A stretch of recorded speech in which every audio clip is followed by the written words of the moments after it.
estar acá en esta mesa, compartir con luchadoras y militantes sociales como las compañeras, de una trayectoria tan larga y fecunda, ¿verdad? Camilo Torres es un personaje absolutamente excepcional, creo que ha quedado claro por lo que se ha planteado. Yo por razones de edad, nada más que por eso tuve la chance de conocerlo, lo vi. Él vino a Buenos Aires a un seminario en el año 1962 y nos llamó mucho la atención, ¿verdad? Yo era, en ese momento era un estudiante de la Universidad Católica. Tenía en mi cabeza la confusión propia de los jóvenes de los primeros años de los 60, agravada profundamente por el contacto con algunos personajes absolutamente retrógrados en la Universidad Católica que contrastaban notablemente con lo que era la renovación que se estaba produciendo en el seno de la Iglesia Católica con el Concilio Vaticano II, ¿verdad? Y en ese verdadero mare magnum de ideas uno iba buscando, creo que Graciela lo dijo, ¿no? Una búsqueda permanente, a ver, bueno, cómo interpretar esta realidad y cómo cambiarla. Yo también, como ella, fui a hacer misiones en el norte argentino. No lo oculto porque nadie nace marxista, leninista, chavista, castista. Nos vamos haciendo, ¿verdad? Yo procedí de un hogar de inmigrantes italianos, ultracatólicos, y para mí, digamos, eso era un marco de referencia inamovible, que bueno, que lo fui rompiendo gracias al carácter reaccionario de la Universidad Católica, que era tan reaccionario que me provocaba un rechazo diciendo, bueno, acá, claro, no, te digo, cuando a vos te dicen, por ejemplo, que toda la historia de la filosofía termina en el último capítulo de la Suma Teológica de Santo Tomás de Aquino, y uno en su ingenuidad, como yo entré muy joven en la universidad, y yo me atreví a preguntarle a esta figura monstruosa, un fósil del medioevo como era Monseñor Derisi, decirle, pero Monseñor, y no vamos a ver a Descartes, no vamos a ver a Kant, ya sabía que no podía decir Marx porque me fusilaban, pero y ahí fue cuando me dijo, eso no es filosofía, eso es basura. Digo, por suerte uno reaccionó, bueno, en fin. Y esto viene a cuento de que por muchas razones la figura de Camilo resulta para mí extraordinariamente atractiva y movilizadora y conmovedora. Vuelvo a ese evento que se hizo en el entonces Instituto Di Tella, 1962, se hizo un gran evento en donde se invitaron algunos de los principales sociólogos que había a nivel mundial, gente que nosotros, Graciela, estudiábamos en los textos, ¿verdad? ¿Qué sé yo? No solo los de acá, Germania, etcétera, pero Seymour Lipset, Hoselitz, todo eso estaban acá. Y nos llamó poderosamente la atención este curita que vino con sotana, muy pintón, como ella dijo. Algunas de las chicas que estaban muy embaladas con el curita, lo veían porque era muy seductor, hablaba en ese tono colombiano que tanto atrae, digamos, por lo menos atraía, no sé hoy cómo será la cosa, a todos en este país, y fue el tipo que dijo algunas cosas que hicieron de que nosotros nos acercáramos a hablar con él. No teníamos idea de la magnitud de quien luego iba a ser el Camilo, porque Camilo en ese momento era apenas un curita colombiano que venía de allá, porque él dijo en un momento determinado, en el evento como un evento como ese, muy ortodoxo en las ciencias sociales, dijo, la modernización de la cual se habla acá va a ser imposible en Colombia si no hay primero una profunda reforma agraria. Y eso fue como un bombazo, como si yo acá les dijera que realmente, mire, soy un partidario de Milei, ¿verdad? Sería un escándalo. Claro, sería un escándalo, una bomba, un destruendo. Él dijo eso en un seminario en donde se suponía que el proceso de modernización era un proceso natural, inevitable, y que las sociedades iban a ir transformando poco a poco, cada vez más abiertas, más tolerantes, más seculares, ¿no es cierto?, más universalistas. y él dijo, eso en Colombia no va a ocurrir si no hay primero una reforma agraria.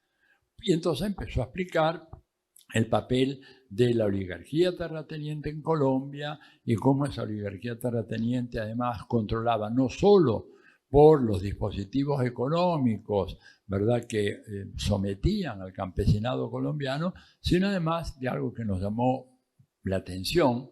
Dijo, porque es una oligarquía que no solamente tiene la tierra, sino también controla los periódicos. No dijo los medios de comunicación, dijo los periódicos, los diarios. Los diarios de allá, El Tiempo y El Espectador, son diarios que corresponden a distintas fracciones de la oligarquía terrateniente colombiana. Sí, sin tener en cuenta esto, cualquier planteo, ¿verdad?, de modernización de la sociedad colombiana está destinado al fracaso, a ser una lectura incorrecta de esa sociedad. Por supuesto, cuando terminó la presentación y se hizo el alto, fuimos varios a rodearlo, a preguntarle, a decirles que nos explicara más, que cómo era eso y todo lo demás. Y él empezó a hablar sobre lo que había sido su formación en Colombia, exaltó la figura de Orlando Falsborda, ¿no es cierto?, que fue un gran maestro, ¿verdad?, poco conocido, lamentablemente, fuera de Colombia, poco conocido, Orlando Falsborda, un sociólogo realmente extraordinario. Y nos habló entonces de que lo que estaba pasando en la iglesia era que había una revolución. Dice, la iglesia había sido secuestrada por sectores que no representaban para nada el verdadero mensaje de Cristo. Y entonces recuerdo que dijo, Cristo es hijo de una familia obrera, su padre era un obrero, y él fue un luchador antiimperialista. Yo recuerdo que eso realmente, yo tenía en ese momento 19 años, ¿verdad? Y realmente fue oír una cosa así de alguien que además tenía una sotana, que simbólicamente yo veía una sotana y poco menos que hacía la venia, o me persignaba, persignaba así, padrecito. Y que el tipo dijera esa cosa realmente nos impresionó profundamente. Y la verdad que en los 3 días que duró el seminario hubo ocasión de verlo y charlar un poco con él, y era realmente un tipo muy amable, muy dado, muy abierto. Quería saber qué estaba pasando en la Argentina en el 62, ya las cosas se estaban poniendo muy complicadas, ¿verdad?, en este país también. Y bueno, y ese recuerdo que tengo de él, lamento, no tengo ni una firma de nada de él, ni nada, pero lo que sí pasó es que en cuanto él se fue, desapareció por completo y solo me enteré de él de su muerte a principios del año 66, ¿no es cierto? Me sorprendió, pese a que era un pensador radical, ¿verdad? O sea, radical quiere decir que iba a la raíz del problema, y en el fondo de la raíz del problema hasta el hombre, la mujer, ¿no? Me sorprendió que hubiera abrazado la guerrilla. La verdad que me tomó por sorpresa. No quiero decir que en ese momento yo rechazaba esa opción para él, pero realmente me sorprendió, porque realmente había que tener una integridad muy grande, muchas agallas que él las tenía, pero además haberse jugado de manera como se jugó, ¿no? Lo cual evidentemente lo convirtió ante mis ojos en un personaje de referencia, en lo que un sociólogo debe ser, comprometerse. Y en un contexto como ese, en esa Colombia que él describió, para la cual decía en un movimiento que armó, ¿no?, la famosa plataforma aquella de la unidad, que está referida en tu libro, reforma agraria, reforma urbana, nacionalización de los bancos y de la industria farmacéutica. Porque él decía, y fíjense que la clarividencia, ¿verdad?, porque si uno después se pone a mirar qué pasó 50 años después, digamos, hoy en día los grandes conglomerados, uno de los grandes conglomerados más importantes del capitalismo contemporáneo es la industria farmacéutica y el capital financiero. Él ya lo había visto, o sea, era un sociólogo muy perspicaz, un hombre muy agudo, una mirada muy, muy profunda, y además un tipo que se jugó la vida. Pero, vuelvo a repetir, es poco conocido, muy poco conocido, y por eso es muy importante este homenaje, y aprovechar el libro de Nico, que desde ya lo felicito por su obra, la verdad, paciente obra de muchos años. Esto no es un libro que se escribe en 6 meses, los que él lo sabe, ¿no es cierto? Y los conocemos, y si no hubiera ido al peluquero, el pelo ya estaría por el suelo, ¿verdad? Por todo lo que viene él transitando para buscar minuciosamente los datos y toda la información necesaria para recuperar esa imagen, ¿no es cierto?, de Camilo, que la necesitamos urgentemente, porque Camilo era un hombre que no solamente predicaba la necesidad de un cambio muy radical, un cambio revolucionario. En esa época, la palabra, en el año 62 estoy hablando, en ese seminario no era una palabra más bien se hablaba de cambio social, desarrollo social, modernización. No había temas de ruptura, no había ruptura en el desarrollo de lo social. Él en cambio veía esa ruptura, pero él insistía en dos cosas muy importantes, y con esto cierro de lo que hablamos. Primero, la idea de no caer en una concepción estrecha de lo que era el pueblo.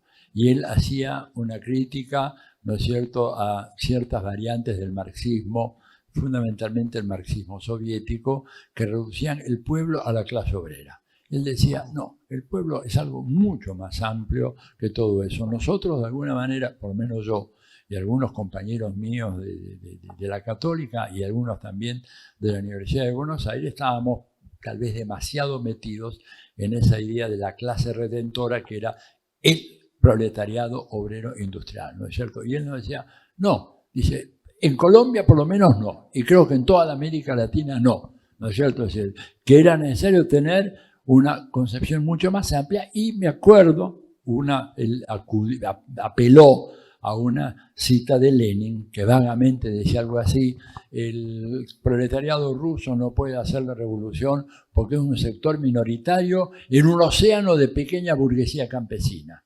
Más o menos ese fue el argumento que él dijo. Entonces, sin penetrar en ese océano no hay revolución posible. Y nosotros en Colombia estamos igual, y recuerdo en Argentina puede ser diferente, pero es un país más urbanizado, ¿verdad? Menos población rural, etc.